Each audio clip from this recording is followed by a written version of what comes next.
Bienvenidos al Mundo Cultural,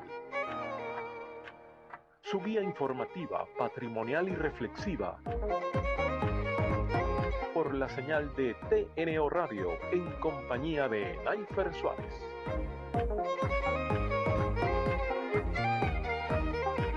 El Mundo Cultural. Un saludo cordial para todos, les habla Naifer Suárez, certificado de locución 46410. Bienvenidos al programa número 23 de El Mundo Cultural. Gracias por estar allí conectados a la señal de TNO Radio, esta emisora que nos brinda la maravilla de tener el contacto visual cada miércoles. Todo es posible gracias al equipo que la conforma y el timón lo lleva Rafael Casela en la dirección general. Ingeniería y Sistemas Antonio Calderón. Coordinación de Sistemas Carolyn Méndez. Coordinación de Producción Bárbara Caguán. Coordinación de Operaciones Brian Agros. En el control técnico y asistencia de producción Leonardo Uzcategui. Producción de este programa, esta servidora. Fíjense, en la etapa de inicio del programa, el locutor oficial, amigo Luis Esteban Cádiz, dice: el mundo cultural, su guía informativa, patrimonial y reflexiva. Esos tres elementos hoy los representará el embajador de Venezuela ante la UNESCO, Jorge Valero. Historiador, profesor, diplomático y poeta, a quien ya tenemos en línea. Y tenemos en línea desde París, por supuesto. Yo quiero que él se sienta en casa. Por eso vamos a recibirlo con la música que a él le gusta, Ensamble Gurrufío.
Palabras Cruzadas, una entrevista amena con los creadores, la cultura contada por quienes la viven.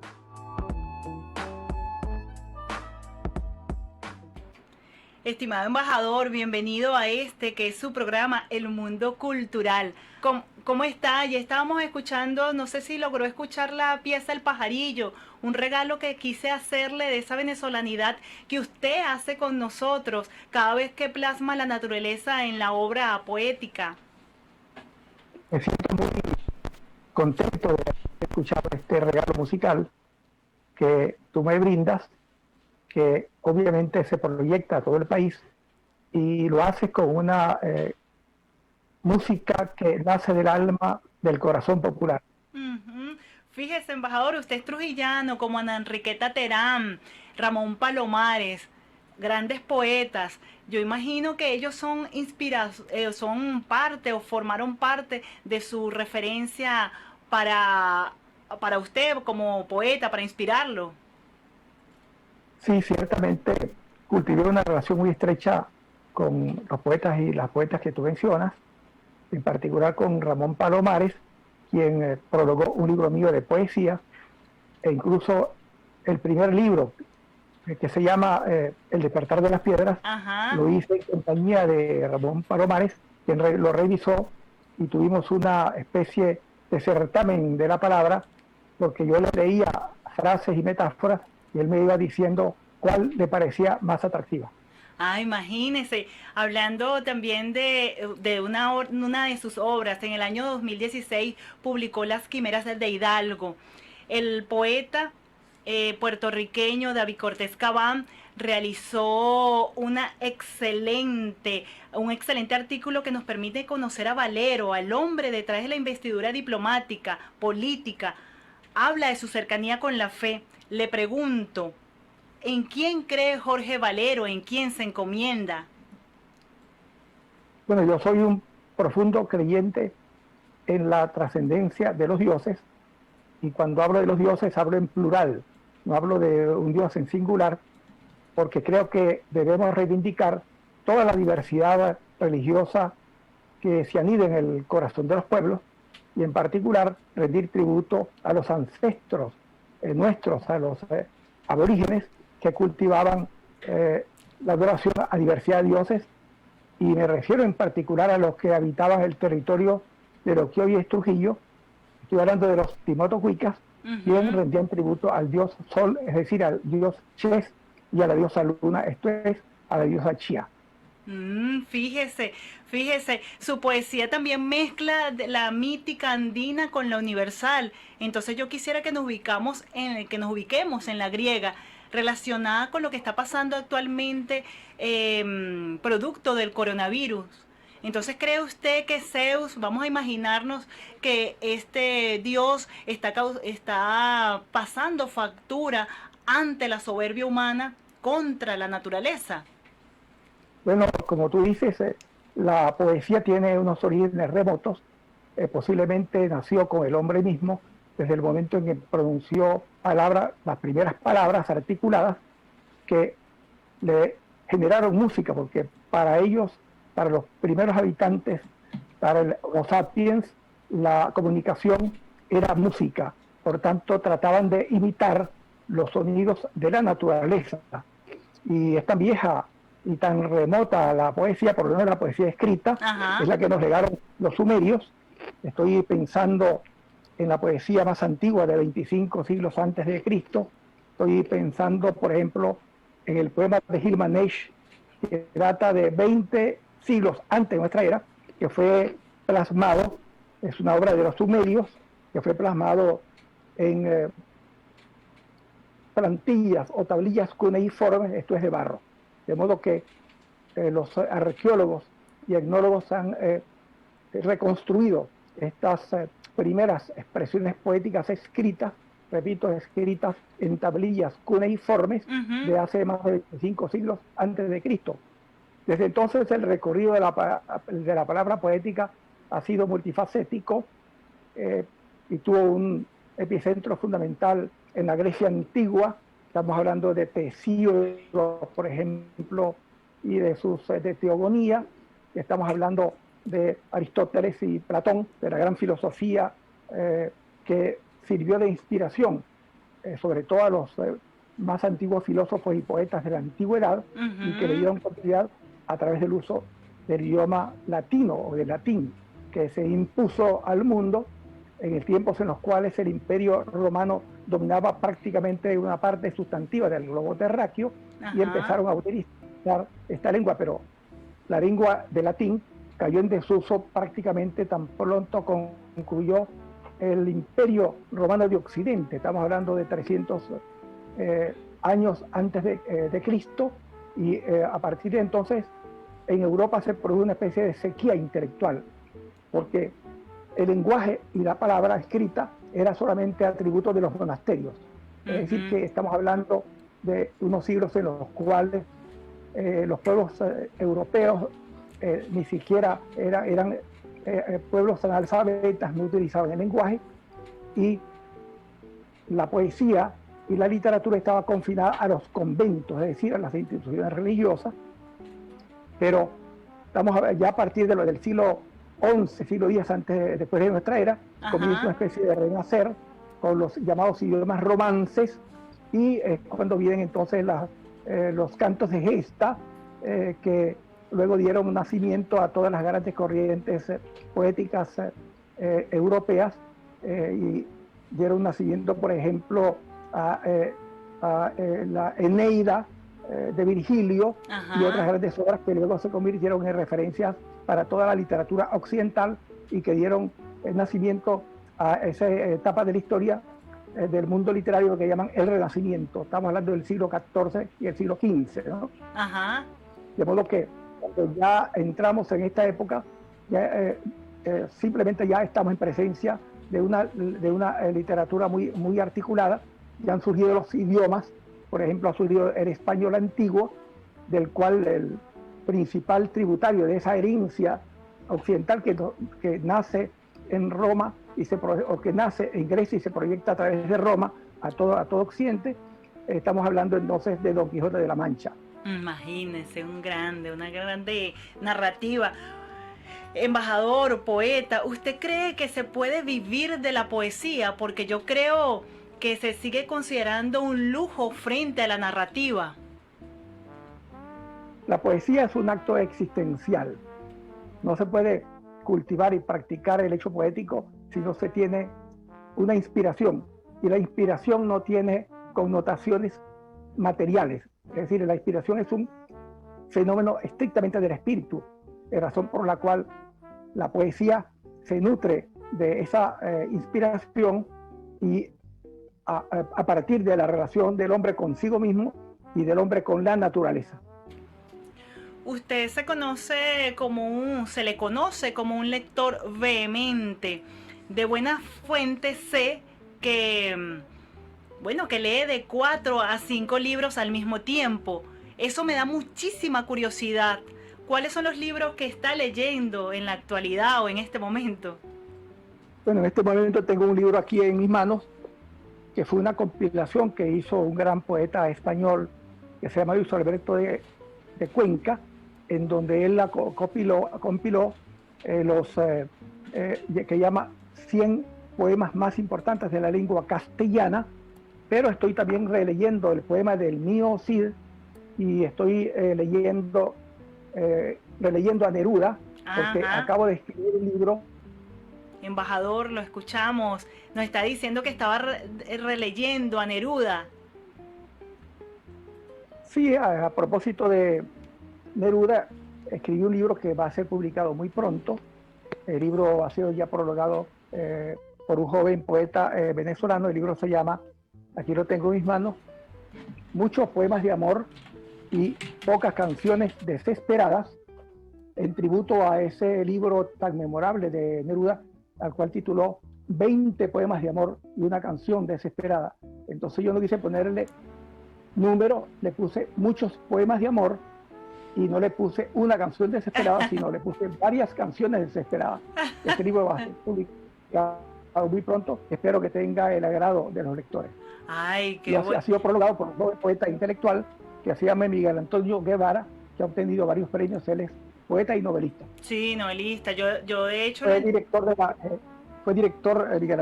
Guevara fue el director de la editorial... y La Rana también estuvo también allí, es verdad. Bueno, imagínese qué honor, embajador. ¿Usted cree que entonces lo tengamos para este año, ese libro? Cuando dice pronto es este año. No.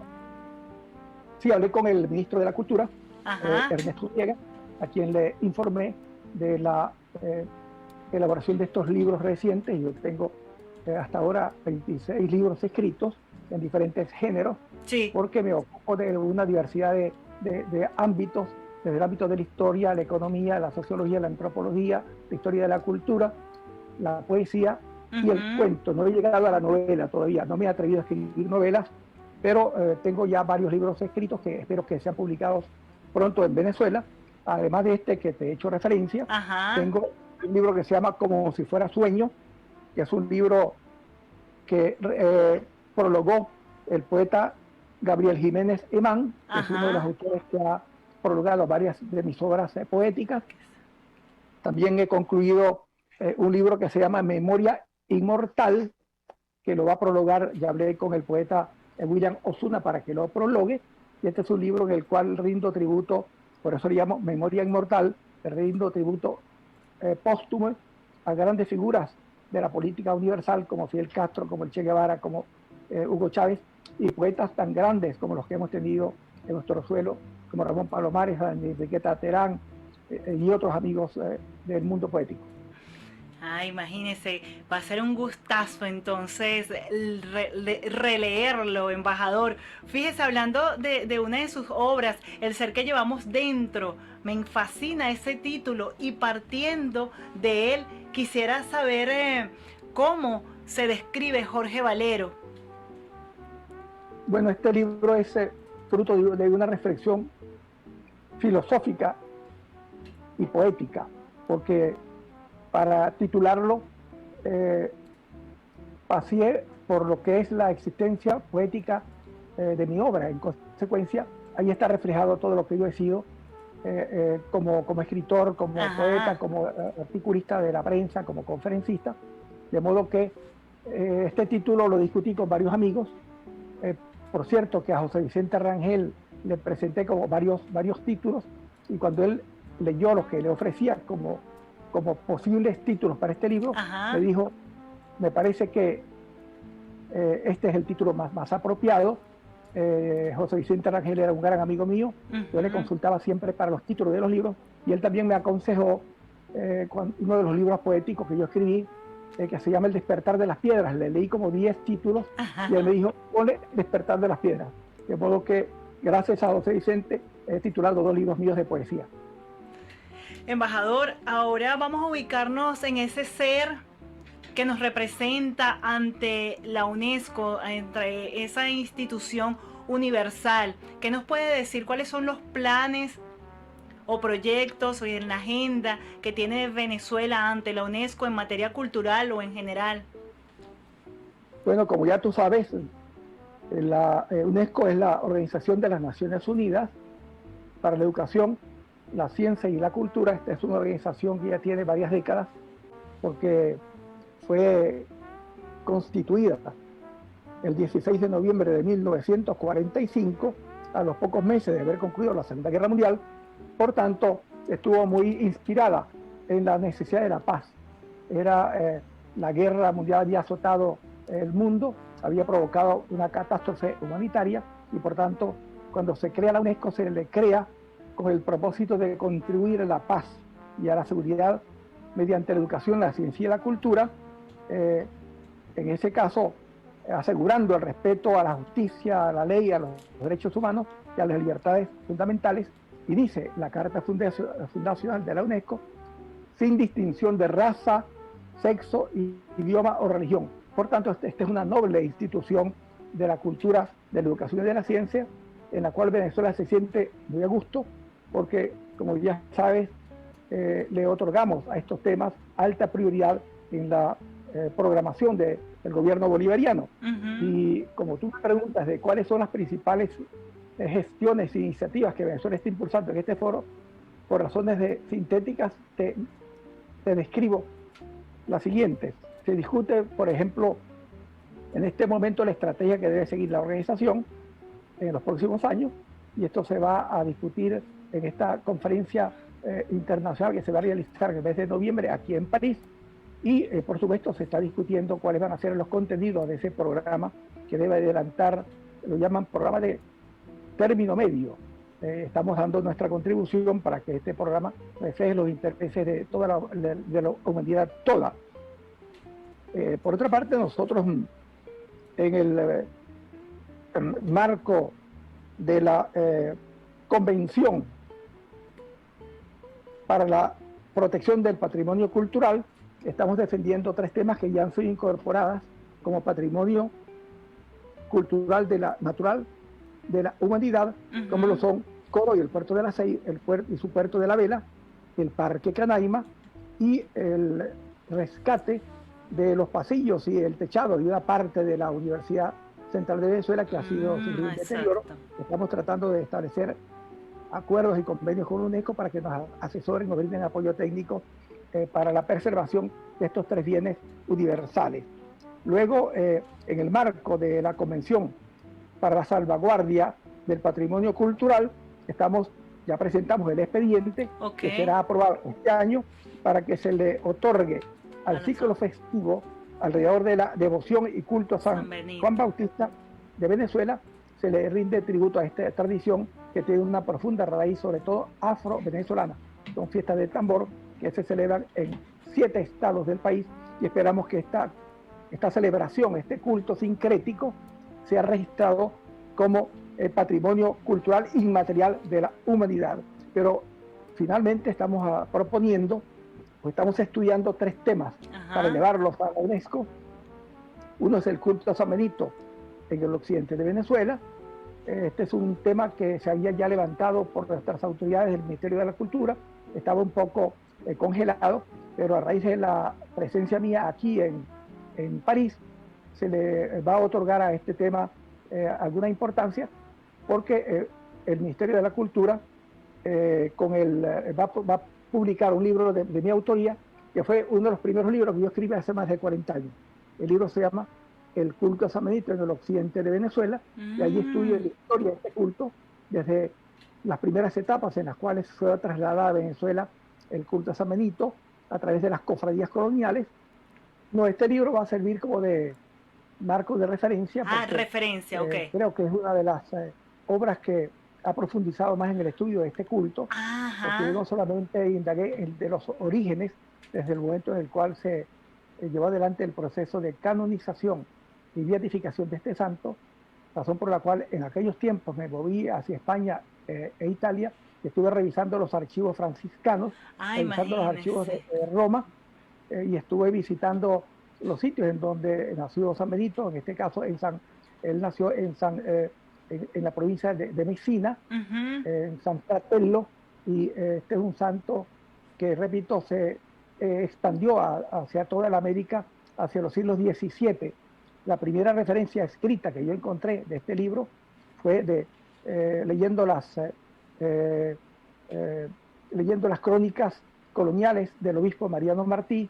Estoy hablando de unas que fueron publicadas hacia 1777-1779, y el obispo Mariano Martí, en su recorrido por la llamada provincia de Venezuela, se hacía acompañar de unos escribanos que iban registrando cada sitio por donde pasaban, y él encontró que ya había el culto a San Benito en algunas poblaciones del sur del lago de Maracaibo, donde, como se sabe, fueron asentadas poblaciones de origen africano. Imagínese. Entonces, imagínese, buena noticia, referencia en ese expediente, lo felicito, embajador, que me siento orgullosa, entonces, que usted nos represente y que precisamente le tocó en la fecha. El tiempo de Dios es perfecto, porque fíjese, usted está ya en este momento y es cuando el expediente se sube, el expediente, o se presenta, mejor dicho, el expediente a la UNESCO. Y tienen allí esta investigación de usted. Quiero hablar de la UNESCO, pero también sobre los museos. Fíjese que estos para mí son una escuela, nos sensibilizan a través del arte. Si usted viene a Venezuela y me invita al cine, embajador, le voy a decir que no, porque yo prefiero ir a los museos, por ejemplo, al Museo de Arte Contemporáneo, a apreciar una obra de Picasso. Le pregunto, en el contexto de la UNESCO, teniendo en cuenta que el pasado 18 de marzo se reflexionó sobre el futuro de los museos, quisiera saber a qué conclusión se llegó. Bueno, como tú has dicho, los museos son receptáculos de un conocimiento heredado a través de siglos, y en el caso de Venezuela tenemos excelentes museos, tanto de arte contemporáneo como de artes populares. Yo, por supuesto, no desestimo las grandes creaciones del arte universal, aunque suelo tener una especial preferencia por el arte local, por el arte nativo, por el arte popular. Y en ese sentido, si tú quisieras que yo te invitara al museo, te invitaría a dos, al Museo Bárbaro Rivas. Perfecto. Y te invitaría, para mí, el museo más nutrido de arte popular, que es el que está en el estado de Trujillo, específicamente en la ciudad de Trujillo, que es el Museo de Arte Popular Salvador Valero. Este es un museo que creó el rector emérito de la Universidad de los Andes, Pedro Rincón Gutiérrez, y del cual ejerció la función de director el flaco Prada, el Francisco Prada, que era un antropólogo, fue ex guerrillero, comandante guerrillero trujillano, pero en sus últimos años él le dedicó un tiempo muy vehemente a la colección de obras de arte popular, porque quiero decírtelo como trujillano, mi estado Trujillo es una gran cantera del arte popular, hemos tenido luminarias de la pintura, de la escultura, de las tallas. Recuerdo Salvador Valero, Rafaela Baroni, que acaba de morir recientemente, y sobre la cual escribí un artículo que fue publicado por varios periódicos en Venezuela, El hombre del anillo, Salvador Valera, de modo que tenemos una cantera de artistas populares. En ese sentido, si tú visitas ese museo, te repito, el Museo de Arte Popular Salvador Valero, estoy seguro que vas a disfrutar mucho de las creaciones que nacen del alma popular, y tengo la impresión, no me atrevo a asegurarlo, que el Museo de Arte Popular Salvador Valero es uno de los museos, si no el más importante, uno de los más importantes en este género. Bueno, muchísimas gracias, embajador. En algún momento que venga a Venezuela, usted será mi guía, porque yo no conozco el estado Trujillo, y yo encantadísima entonces de conocer el Museo Salvador Valero. Yo tengo, embajador, que despedirlo, me honra y me siento privilegiada que haya tenido la iniciativa de hablar de su obra poética aquí en el Mundo Cultural, y también ofrecernos la agenda del rol de este rol tan importante que ocupa Venezuela ante la UNESCO. Sin embargo, yo quiero hacerle una pregunta rápida para despedirlo, para una respuesta corta, ¿verdad? ¿Qué significa para usted las composiciones del maestro Laudelino Mejías? Bueno, él sin duda alguna el compositor trujillano de más trascendencia nacional. Yo conocí a un hijo de él, se llamaba Aparicio Lugo, hijo llamado natural de este gran artista trujillano, de modo que Trujillo tiene una larga y una muy rica tradición musical. Creo que el mejor representante es precisamente Laudelino Mejía. Le reitero entonces mi agradecimiento y lo despido con la melodía precisamente de su paisano Laudelino Mejía, En las Horas.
El mundo necesita más educación, ciencia y cultura para encontrar respuestas a los desafíos de hoy. Para construir la paz, para combatir el cambio climático y para acabar con la pobreza extrema, debemos enfocarnos en innovación, creatividad y nuevas ideas. Compartiendo conocimiento, avanzamos. Cada día, UNESCO capacita y apoya a investigadores, maestros, periodistas y artistas Ellos nos dan las claves para abrir nuestras mentes y fomentar el respeto. Desde 1945, la UNESCO ha sido un laboratorio de ideas, imaginando el mundo del mañana, construyendo la paz en las mentes de hombres y mujeres. Nuestra misión es hoy más relevante que nunca. Ayudamos a más de 260 millones de niños y jóvenes que no tienen acceso a educación.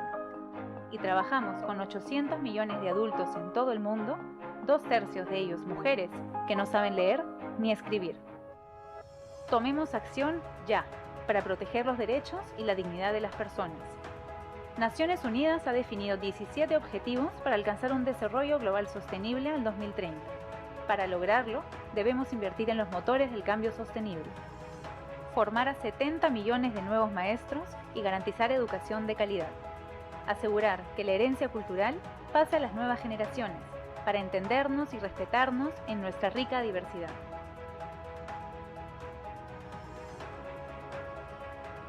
Defender la libertad de expresión y el acceso a la información. Fortalecer la cooperación científica para proteger nuestro planeta y sus océanos.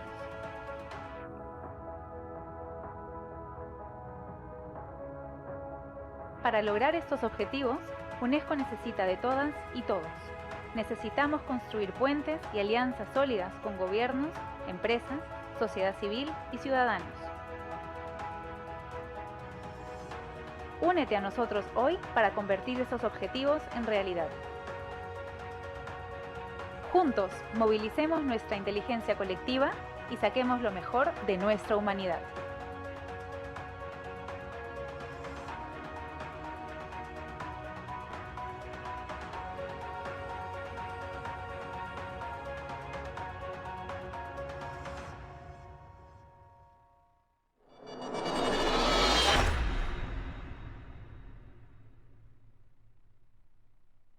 tneoradio.com.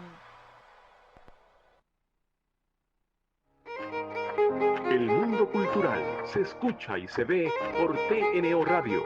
Los esperamos la próxima semana.